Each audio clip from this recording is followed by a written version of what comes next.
మేడ్చల్ జిల్లా శామీర్పేట్ మండలంలోని తుముకుంట మున్సిపాలిటీలోని ముగుళ్ల వెంకట్ రామ్రెడ్డి ఫంక్షన్ హాల్లో కాంగ్రెస్ పార్టీ నియోజకవర్గంలో జరగబోయే కాంగ్రెస్ పార్టీ విస్తృత స్థాయి సమావేశం విజయవంతం చేయాలని కోరుతూ శనివారం మీడియా సమావేశం నిర్వహించారు. ఈ కార్యక్రమంలో మేడ్చల్ నియోజకవర్గం ఇన్ఛార్జ్ టీపీసీసీ ఉపాధ్యక్షులు తోటకూర వజ్రేష్ యాదవ్ మాట్లాడుతూ ఎమ్మెల్యే చామకూర మల్లారెడ్డి చేసిన అక్రమాలపై మండిపడ్డారు.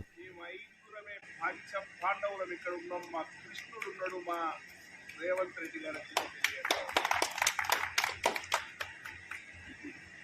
3 కార్పొరేషన్లలో 82 మంది కార్పొరేటర్లు ఉంటే మా దగ్గర 13 మందే ఉన్నారు. ఎన్నికల నాడు 130 మంది కౌన్సిలర్లు ఉంటే మా దగ్గర ఓన్లీ మందే ఉన్నారు. మా దగ్గర 18 మందిలో కూడా ఎన్నికలప్పుడు వచ్చినటువంటి వాళ్ళు 6, 12 మందే కాంగ్రెస్ కోసం పనిచేసినటువంటి వాళ్ళు ఉన్నారు.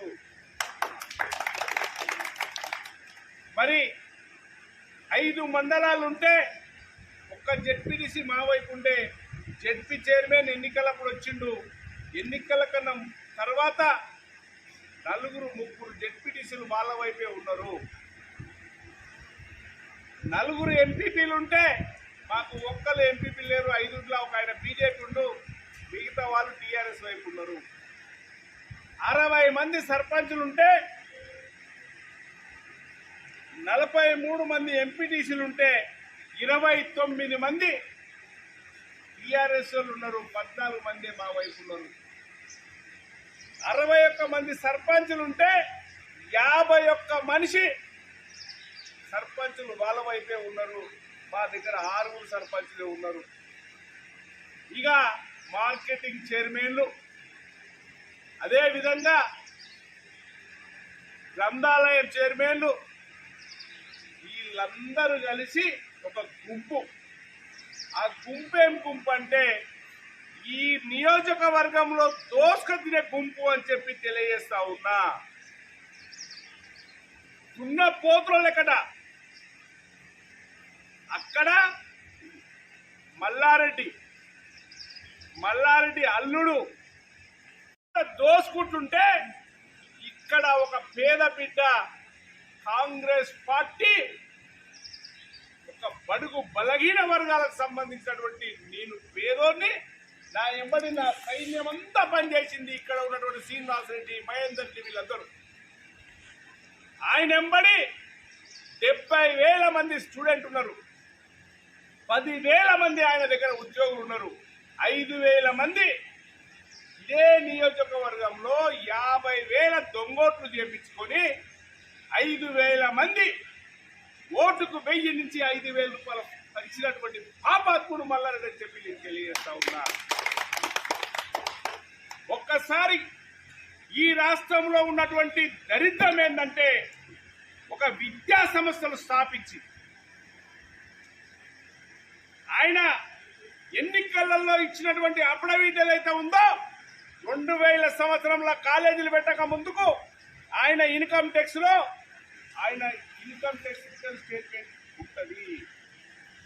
23 సంవత్సరాలలో ఎన్ని వేల కోట్లు సంపాదించవచ్చో చెప్పాల్సిందిగా, ఎన్ని వేల కోట్లు సంపాదించవచ్చిందో చెప్పాల్సిందిగా నేను మల్లారెడ్డి మీద డిమాండ్ చేస్తా ఉన్నాను. నీకన్నా ఎక్కువ నువ్వు వ్యాపారం చేయకముందు నేను నా కుటుంబానికి 200 ఎకరాల భూమి ఉంది. నీ దమ్ము ధైర్యం నీకుంటే నువ్వొక నాయకుడు అయితే నీ ఆస్తులు ఎంతో 2000 సంవత్సరం కన్నా ముందు పెట్టమని చెప్తా ఉన్నా.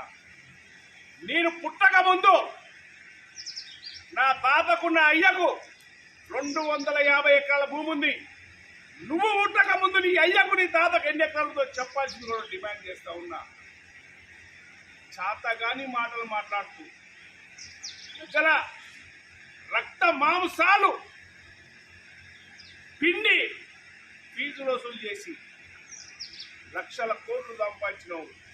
ఏ కాలేజీలోనన్నా నీ అయ్య సంపాదించిన భూమిలా నువ్వు కాలేజీ పెట్టినావో చెప్పాల్సిందిగా నేను డిమాండ్ చేస్తా ఉన్నా. నీ తాత సంపాదించిన భూమిలా నువ్వు స్కూల్ పెట్టినావో చెప్పాల్సిందిగా నేను డిమాండ్ చేస్తా ఉన్నా. చెరువులు కబ్జాలు పెట్టినావు, పొరమ్మకు భూములు కబ్జాలు పెట్టినావు. పేద ప్రజలను నువ్వు విద్యనంతా కూడా 70,000 మంది దగ్గర దోసుకుంటున్నావు ప్రతి సంవత్సరం అని చెప్పి నేను డిమాండ్ చేస్తా ఉన్నా.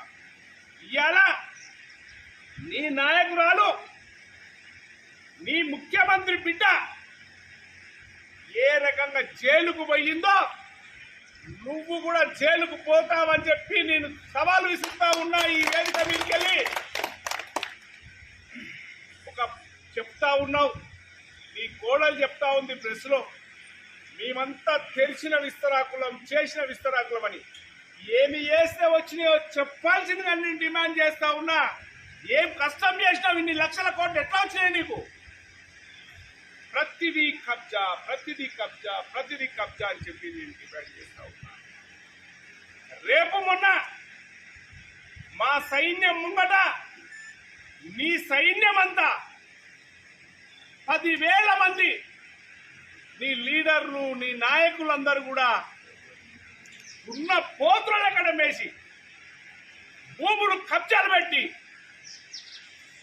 విద్యను కబ్జాలు పెట్టి ఈ నియోజకవర్గాన్ని దోసుకట్టిని.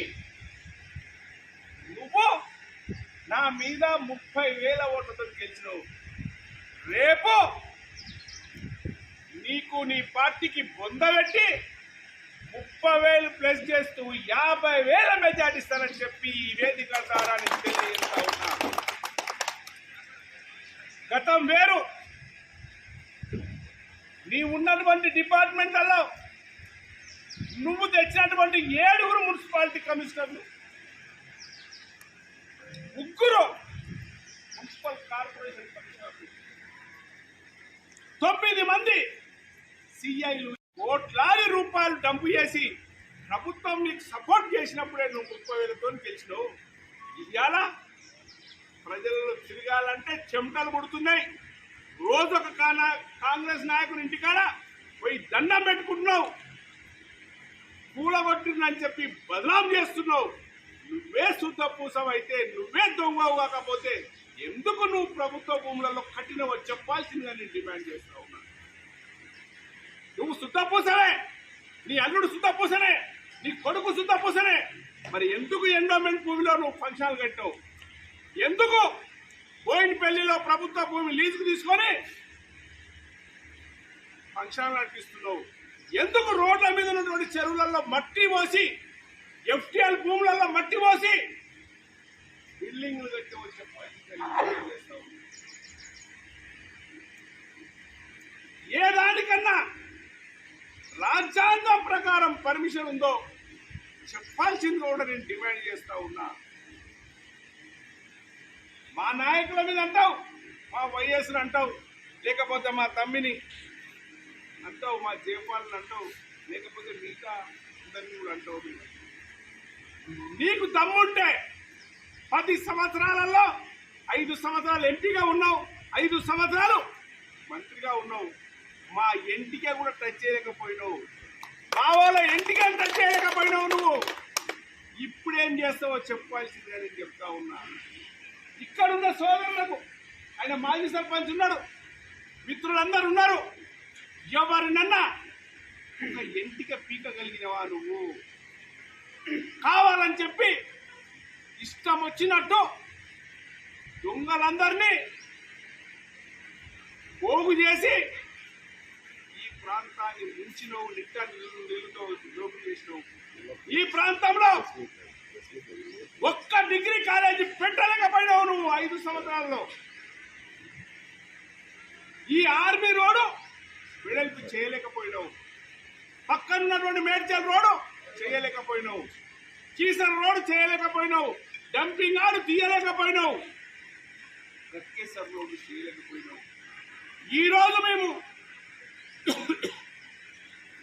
3 నెలల్లో 90 రోజులలో ఆర్మీని ఒప్పించడం, 6 లైన్ రోడ్ చేయగలుగుతున్నాం. 4 రోడ్లకు 4 రోడ్లు చేయగలుగుతున్నాం. ఈ ప్రాంతంలో ఉన్నటువంటి జోహార్ నగర్ డంపింగ్ యార్డ్ను తీసేయాలన్న ఆలోచనకు వచ్చినాం. మరి నువ్వు నీ ముఖ్యమంత్రి ఏం చేసినో చెప్పాల్సిందని డిమాండ్ చేస్తా ఉన్నాను.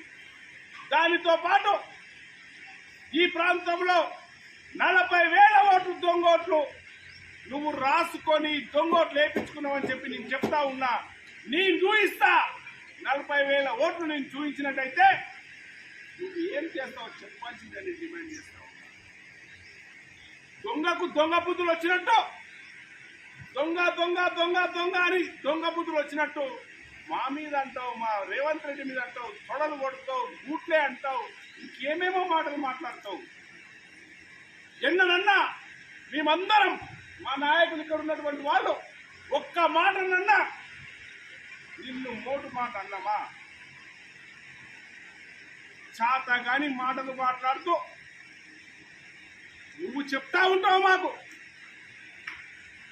మేడ్చల్ హెడ్ క్వార్టర్లా కోర్టులో కేసు ఉన్నప్పుడు శ్రీనివాసరెడ్డి అనే మా నాయకుడు ప్లాట్లు కొంటే ఆ భూమిని కట్టబెట్టి ఇల్లు కడుతున్నావు. గుండ్లపోచంపల్లిలో ప్రభుత్వ భూమిలో సర్వే నంబర్తో పాటు చెప్తా 3.5 ఎకరాల ఇల్లు కట్టి 3.5 ఎకరాలల్లా 3 బిల్డింగ్లు కట్టినావు. ఏ గుండ్లపోచంపల్లి చెరువులో నువ్వు ఒక నాయకుడు డ్రైనేజ్ నీళ్లు చెరువులోకి పంపిస్తున్నావు, షామీర్పేటలో చెరువులో పంపిస్తున్నావు. ఏ ఊళ్ళో చెరువు కట్టబెట్టలో చెప్పాల్సిందని డిమాండ్ చేస్తాను. నీ లెక్కన అక్రమ సంపాదన కనుక మేము సంపాదించాలంటే మేము కూడా కోటీశ్వరులమైతాం. అక్రమాలకు పోలే, ఆలోచనకు పోలే. నా బోర్డు పొల గడ్డ మీదకి వచ్చి ప్రెస్సులో చెప్తావు, దమ్ము లేని వెదవవు నువ్వు. కాంగ్రెస్ పార్టీ అధికారంలోకి ఉన్నప్పుడు బేస్మెంట్ కట్టి కాలాలు నిలబెట్టినటువంటి 60 గజాల స్థలంలో కాంగ్రెస్ పార్టీ కార్యాలయం కడతామని చెప్పి 60 గజాలలో కాంగ్రెస్ పార్టీ కార్యాలయం కడితే ఆడ వచ్చి కాళ్ళను వెగేసి దాని మీద స్లాబ్ వేపించి నీ కార్యకర్తలకు కట్ట చేసినావు.